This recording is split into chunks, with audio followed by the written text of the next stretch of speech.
Hello friends, welcome to ಏಮಾ cooking channel. ಇವತ್ತಿನ ವಿಷಯ ಏನಪ್ಪ ಅಂದರೆ ಸಿಂಪಲ್ಲಾಗಿ ಮನೇಲಿ ಮೊಟ್ಟೆ ಆಮ್ಲೆಟ್ ಯಾವ ರೀತಿ ಮಾಡೋದು ಅಂತ ನಿಮಗೆ ನಾನಿಲ್ಲಿ ತೋರಿಸ್ತೀನಿ. ಅದಕ್ಕೂ ಮುಂಚೆ ಸ್ಕಿಪ್ ಮಾಡ್ದೇನೆ ವೀಡಿಯೋನ ಕೊನೆ ತನಕ ನೋಡಿ ಅಂತ ಭಾವಿಸ್ತೀನಿ. ಇಷ್ಟ ಆದರೆ ಲೈಕ್ ಮಾಡಿ, ಕಮೆಂಟ್ ಮಾಡಿ, ಸಬ್ಸ್ಕ್ರೈಬರ್ ಮಾಡ್ಕೊಳ್ಳಿ ಅಂತ ಭಾವಿಸ್ತೀನಿ ಫ್ರೆಂಡ್. ಮೊದಲಿಗೆ ನಾನಿಲ್ಲಿ 3 ಮೊಟ್ಟೆನ ತೊಗೊಂಡಿದ್ದೀನಿ.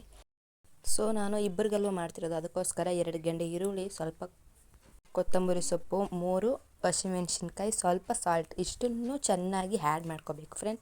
ಆ್ಯಡ್ ಮಾಡಿದ ನಂತರ ಯಾವ ರೀತಿ ಆಮ್ಲೆಟ್ ಮಾಡೋದಂತ ನೋಡೋಣ. ಮೊದಲಿಗೆ ನಾನಿಲ್ಲಿ ಗ್ಯಾಸನ್ನು ಆನ್ ಮಾಡಿ ಇಟ್ಕೊಂಡಿದ್ದೀನಿ ಫ್ರೆಂಡ್. ಆನ್ ಮಾಡಿದ ನಂತರ ಇದಕ್ಕೆ ತೆವೆ ಮಾಡಬೇಕು.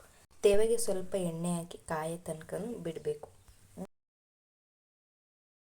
ಈ ತೆವೆ ಇವಾಗ ಚೆನ್ನಾಗಿ ಕಾದಿದೆ. ಇದಕ್ಕೆ ನಾವು ಕಲಸಿಟ್ಕೊಂಡಿರೋಂಥ ಆಮ್ಲೆಟ್ ಹಾಕೋಣ. ನೋಡಿ, ಈ ರೀತಿ ರೌಂಡ್ ಶೇಪ್ ಬರಬೇಕು ಅಂದರೆ ಈ ರೀತಿ ನೀವು ಇದು ಮಾಡಬೇಕು.